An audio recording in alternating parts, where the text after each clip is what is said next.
I know, we know. All right, here we go. Voici, en ce début d'année, le retour de notre rubrique consacrée à une année au cinéma.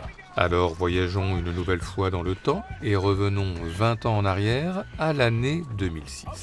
Quels films pouvait-on découvrir cette année-là? Quels événements? Quelles apparitions? Quelles disparitions? Voici donc l'éphéméride, le calendrier ciné de l'année 2006 en 12 mois et pas moins de 70 films.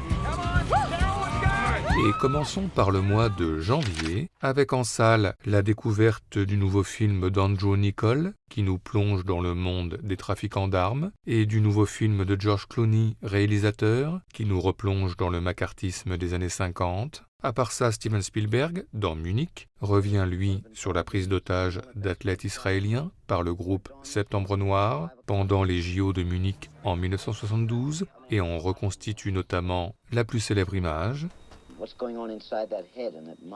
Sinon, dans Le secret de Brokeback Mountain, Ang Lee filme les rapprochements entre Jake Gyllenhaal et Heath Ledger dans les montagnes du Wyoming, puis leur concrétisation à l'abri des regards.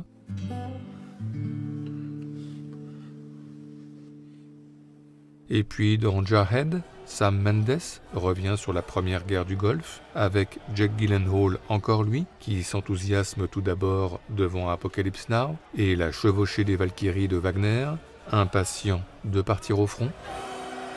Puis, une fois dans le désert saoudien, qui déprime sur le Something in the Way de Nirvana, impatient de rentrer au pays.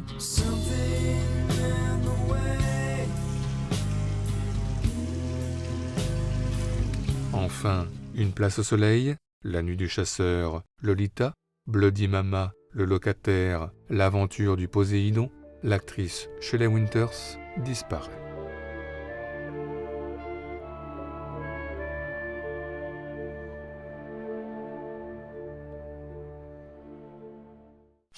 Février. À la 31e cérémonie des Césars, triomphe Jacques Audiard, Nathalie Baye et Michel Bouquet, tandis qu'en salle sort un nouveau film de Claude Chabrol avec Isabelle Huppert en ersatz de la juge Eva Joly, et un nouveau film de Jim Sheridan avec 50 Cent en ersatz de lui-même.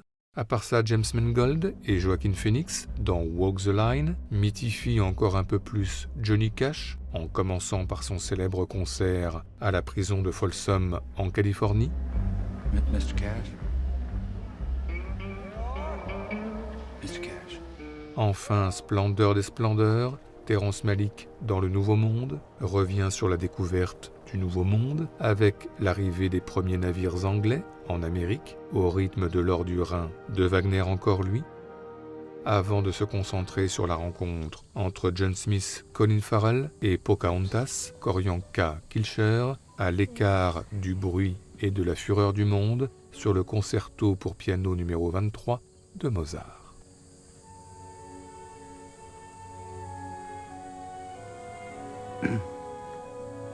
Here.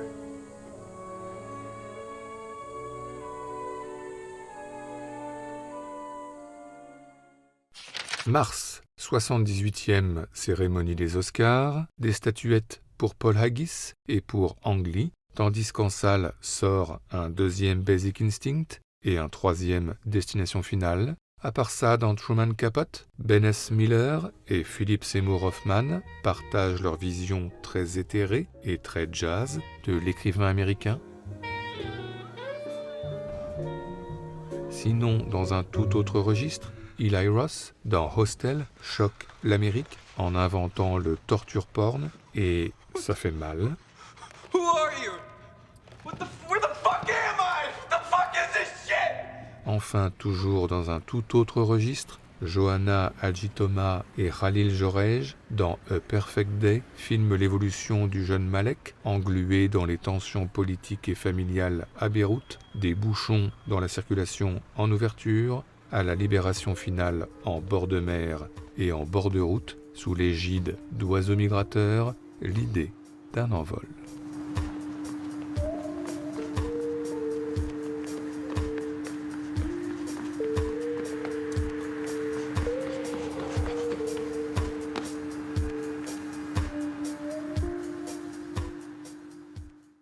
Avril. En salle, un deuxième Âge de glace et un troisième Mission impossible, tandis qu'Albert Dupontel est enfermé dehors et Clive Owen est enfermé dedans.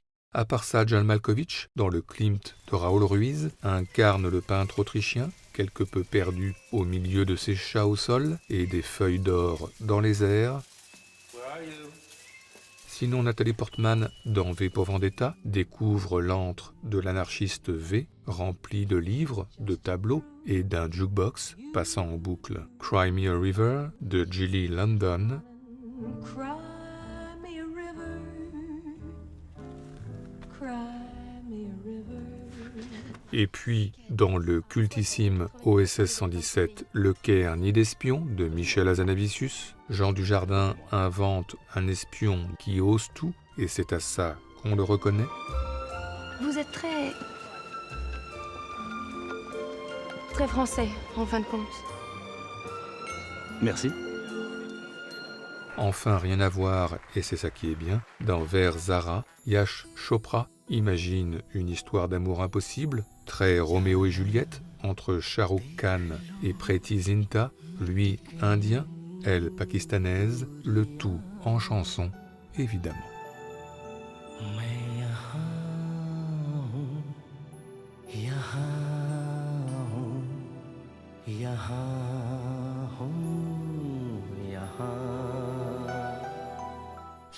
Mais, Festival de Cannes, 59e édition, avec en sélection officielle un Guillermo del Toro, un Nouri Bilge Ceylan, un Rachid Bouchareb ou un Alejandro González Iñárritu, mais le jury, présidé par Wong Kar-wai, choisit plutôt de couronner Ken Loach. À part ça, toujours en sélection, Sofia Coppola, dans Marie-Antoinette, s'intéresse à l'union très distante entre Louis XVI, Jason Schwartzman, et Marie-Antoinette, Kirsten Dunst, en commençant par leur mariage, ponctué par un baiser décalé qui n'augure rien de bon. Sinon, hors compétition, Douglas Gordon et Philippe Parreno, dans Zidane, un portrait du XXIe siècle, court-circuite et littéralement la retransmission d'un match de football traditionnel en se focalisant sur un joueur et pas n'importe lequel, Zinedine Zidane, suivi pas à pas par 17 caméras.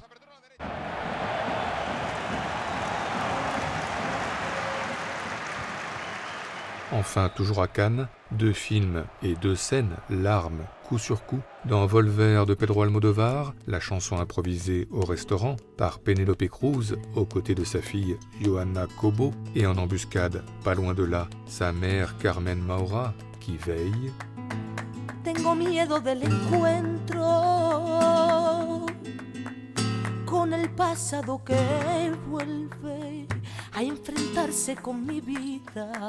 Et puis dans Le Caïman de Nanni Moretti, le divorce, finalement prononcé et signé entre Silvio Orlando et Margareta Bui, et bientôt le retour en voiture, tout en croisement et sourire complice, qui tente de sauver ce qui peut l'être encore, l'idée d'un petit miracle volé à la fatalité, le tout rythmé par la voix de Damien Rice. I can't take my eyes off of you. I can't take my eyes off of you. I can't take my eyes off of you. I can't take my eyes off of you.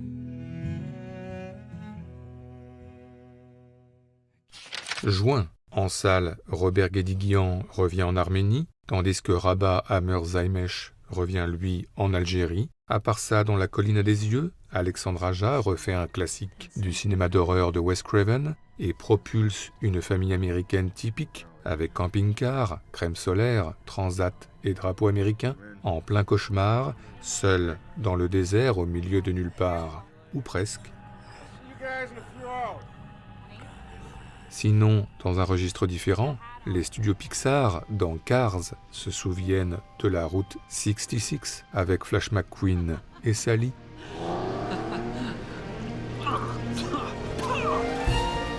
Enfin, La vengeance est à moi, Le pornographe, La balade de Narayama, Pluie noire, l'anguille, De l'eau tiède sous un pont rouge, le cinéaste japonais Shohei Imamura s'éteint.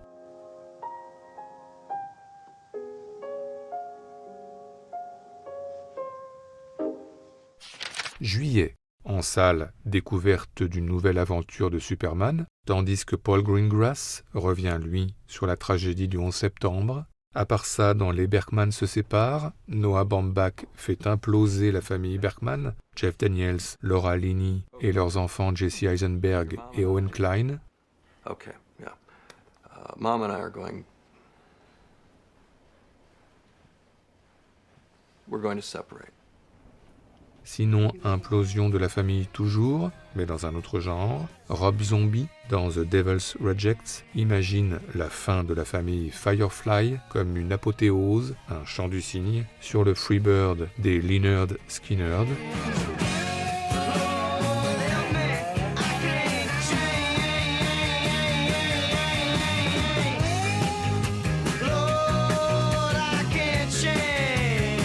Enfin, le Cornio, la Grande Vadrouille, le Cerveau, la Folie des Grandeurs, les Aventures de Rabbi Jacob, l'As des As, le cinéaste Gérard Houry, roi de la comédie, nous quitte.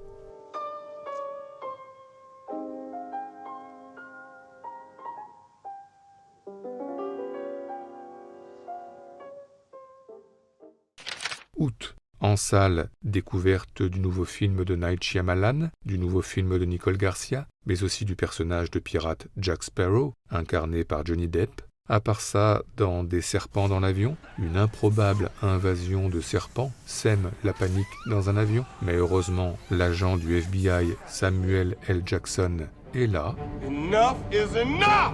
I have had it with these motherfucking snakes on this motherfucking plane! Everybody strap in! I'm about to open some fucking windows. Sinon, dans Flandre, Bruno Dumont continue d'ausculter la folie des hommes avec l'aliénation de Demester, parti faire la guerre dans un pays lointain, mais aussi l'aliénation de Barbe, resté au pays, dépérissant telle Pénélope. Et puis dans Miami Vice, Michael Mann, cinématographie, la série qu'il a créée dans les années 80, avec Colin Farrell en Sonny et Jamie Foxx en Ricardo, flic infiltré à Miami. Et bientôt, pour Colin Farrell, des chemins de traverse amoureux avec Gong Li dans les boîtes de nuit de la Havane. Enfin, Gilda, graine de violence, 3h10 pour Yuma, Règlement de compte, Milliardaire pour un jour, Experiment in Terror, l'acteur Glenn Ford s'éclipse.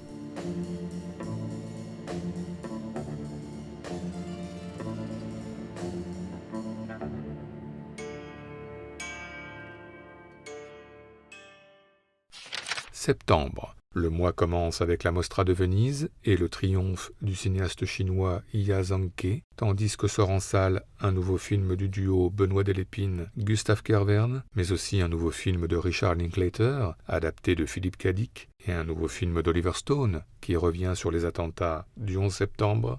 À part ça, dans Little Miss Sunshine, la famille Hoover, au complet, traverse l'Amérique à bord d'un bus Volkswagen jaune et tente de se ressouder, de panser les plaies pour mieux repartir de l'avant. Outstanding, soldier, outstanding! Sinon, dans l'accordeur de tremblement de terre des frères Couet, César Sarchu, en accordeur de piano, croise sur une île isolée une mystérieuse Amira Khazar, prisonnière du temps, avec ici, au passage, un hommage musical à la jetée de Chris Marker. Madame, I didn't mean to disturb you. It's me, Félix Berton, the piano tuner. Enfin, musique toujours, Gérard Depardieu, dans Quand j'étais chanteur de Xavier Giannoli, campe un chanteur de baloche vieillissant, puis sur la fin, concluant une éphémère aventure avec Cécile de France dans le plus beau des décors, avec le plus beau des postes radio, sur la plus belle des chansons, Les Paradis perdus de Christophe. Mais peut-être un beau jour voudras-tu retrouver avec moi les paradis perdus. octobre. Découverte en salle du nouveau film d'animation de Michel Oslo et d'une adaptation de Patrick Süskind par Tom Tykwer, tandis que Clint Eastwood revient sur la bataille d'Iwo Jima et que Stephen Frears fait le portrait de la reine Elisabeth, incarnée par Helen Mirren. À part ça, dans Bamako, Abderrahmane Sissako révèle Aïssa Maïga en chanteuse en larmes dans les bars de Bamako.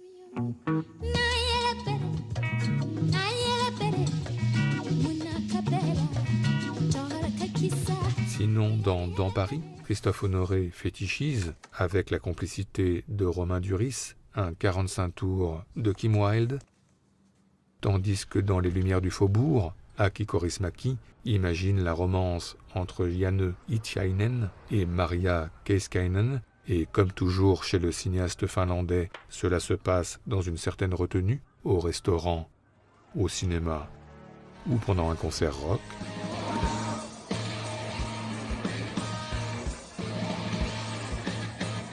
Enfin, dans Les Fils de l'Homme, Alfonso Cuarón cauchemarde un monde dystopique en pleine guerre civile, un monde devenu infertile, plus aucune naissance possible, avant finalement un miracle, le seul capable de faire stopper les bombes et de faire baisser les armes.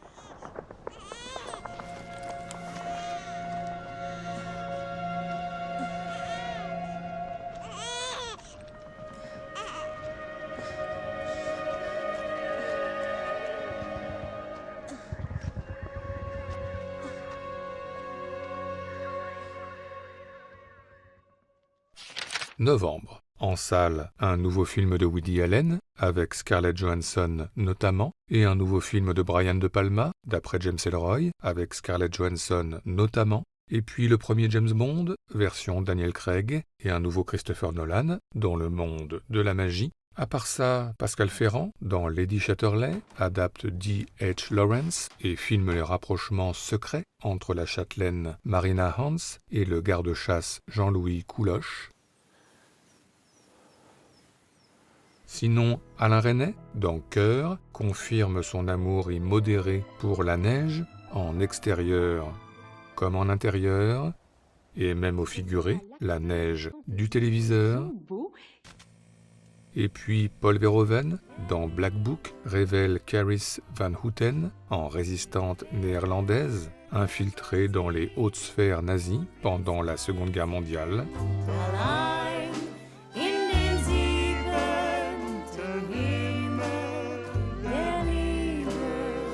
Tandis que Bong Joon-ho, dans The Host, invente un monstre d'un nouveau genre, engendré par la pollution humaine, et fait au passage une démonstration de la force du ralenti et du silence au cinéma.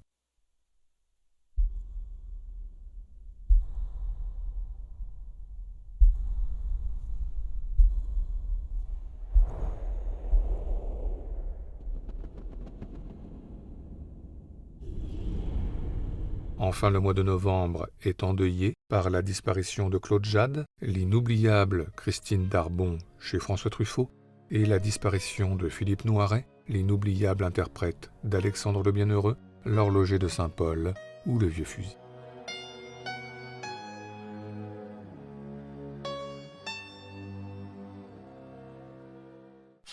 Enfin, décembre, découverte en salle d'un nouveau Tony Scott avec Denzel Washington et d'un nouveau Darren Aronofsky avec Hugh Jackman. Sinon, dans Les Infiltrés de Martin Scorsese, Leonardo DiCaprio, flic infiltré, et Matt Damon, truand infiltré comme un écho. Et puis dans Red Road, premier film d'André Arnold, Kate Dickie, en deuil après la mort de son mari et de sa fille, retrouve le responsable de l'accident et en plein trouble s'en rapproche dangereusement.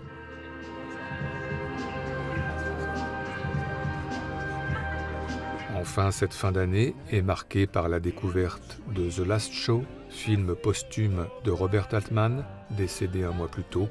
Un film testamentaire donc, mais dans la joie et la communion, comme le montre son joli final, comme une apothéose, une façon comme une autre, une façon mieux qu'une autre, de terminer cette évocation par un dernier tour de chant. Oui, l'année 2006 au cinéma, c'était vachement beau, c'était vachement bien.